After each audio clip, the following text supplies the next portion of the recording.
Bonjour à tous, dans cette vidéo, on va analyser le développement des énergies renouvelables en France et comment sont-elles intégrées sur le réseau électrique. La production d'électricité en France. Depuis un certain nombre d'années, la France a fait le choix d'avoir un modèle de production centralisé de l'électricité basé sur des ressources pilotables et fossiles. L'objectif étant d'assurer un approvisionnement d'électricité égal pour tous les consommateurs et de garantir le bon fonctionnement du réseau électrique. De ce fait, le mix électrique français, en 2019, qui représente la répartition des différentes sources d'énergie dans la production d'électricité, se composait principalement d'énergie nucléaire et, à plus faible part, d'énergie renouvelable, puis d'énergie thermique. En effet, l'énergie nucléaire représente 71% du mix électrique. Dans le but de réduire la part des énergies fossiles, les objectifs français visent à introduire de plus en plus d'énergies renouvelables dans le mix électrique. Point sur les énergies renouvelables en France. Les énergies renouvelables se développent donc fortement sur le territoire français ainsi que dans le monde entier.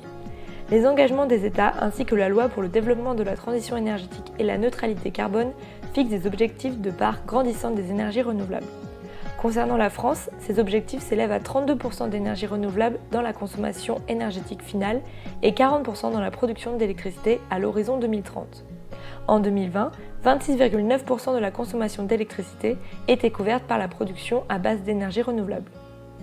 En effet, la baisse de production nucléaire a été absorbée par une augmentation de la production éolienne et solaire grâce notamment à de bonnes conditions météorologiques ainsi qu'un parc grandissant. À l'échelle de l'Union européenne, les États membres ont pris l'engagement d'atteindre au moins 27% de part des énergies renouvelables dans la consommation d'énergie d'ici à 2030. Les investissements dans les énergies renouvelables représentent donc plus de la moitié des investissements dans la production d'électricité. L'inquiétude du fort développement des énergies renouvelables réside dans le fait que la production de ces énergies est variable, à l'exception de la filière hydraulique avec retenue d'eau, et donc ces dernières ne peuvent pas fournir constamment la même quantité d'électricité. Une part de cette variabilité peut être anticipée par des prévisions météorologiques pour le soleil ou encore le vent par exemple. Néanmoins, il est vrai que des écarts sont observés. À titre d'exemple, en 2019, la puissance éolienne a varié entre 46,7 GW et 0,4 GW et elle peut varier de 10 GW à 3 GW en quelques heures. Pour le cas de l'Allemagne, la part des énergies renouvelables peut atteindre un niveau de 75% de la production, comme ne couvrir que 15% les jours suivants. Vous l'aurez compris, l'enjeu principal pour le réseau électrique historiquement centralisé est d'intégrer ces énergies variables et décentralisées tout en assurant le maintien de l'équilibre du réseau entre la production et la consommation et le bon fonctionnement du réseau. La nécessité du maintien de l'équilibre et du bon fonctionnement du réseau. Le système électrique doit en permanence être équilibré entre la production et la consommation au niveau national pour acheminer l'électricité aux consommateurs finaux.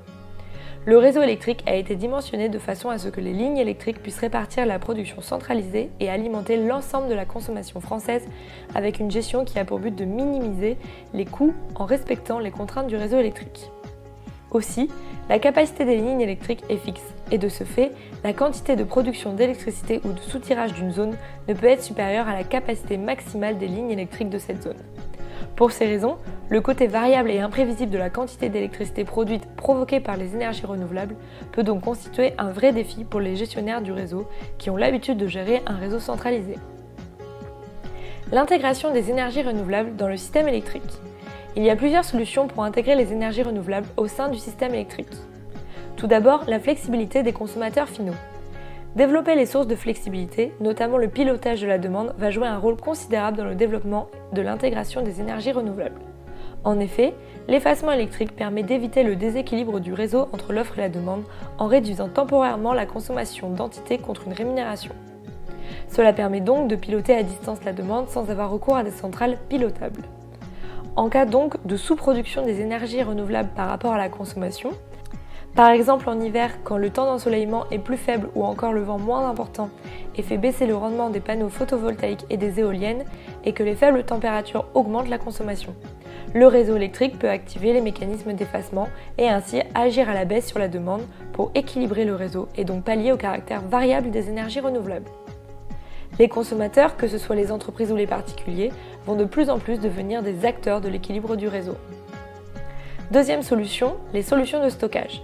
Le stockage à plus grande échelle est également une solution permettant la gestion des énergies renouvelables variables. En effet, En cas de surproduction des parcs de production d'énergie renouvelable par rapport à la demande, par exemple en période estivale, le soleil et le vent sont davantage présents et la consommation électrique plus faible, le stockage permet de conserver le surplus produit pour le réinjecter lorsque la demande est supérieure à l'offre. Différentes solutions de stockage émergent, comme les batteries, les volants d'inertie ou encore les systèmes de stockage gravitaire. Troisième solution, l'interconnexion des réseaux de transport transfrontaliers. Le développement de l'interconnexion transfrontalière présente des avantages dans l'intégration des énergies renouvelables dans le système électrique, car lorsque la quantité de production des énergies renouvelables n'est pas en adéquation avec les besoins nationaux, on peut acheminer l'électricité vers les pays où il y a un besoin de consommation. Cette gestion est possible aujourd'hui à l'échelle européenne et les gestionnaires de réseaux réfléchissent à la construction d'un marché européen de l'électricité dans le but d'augmenter la capacité des échanges transfrontaliers et le couplage des marchés.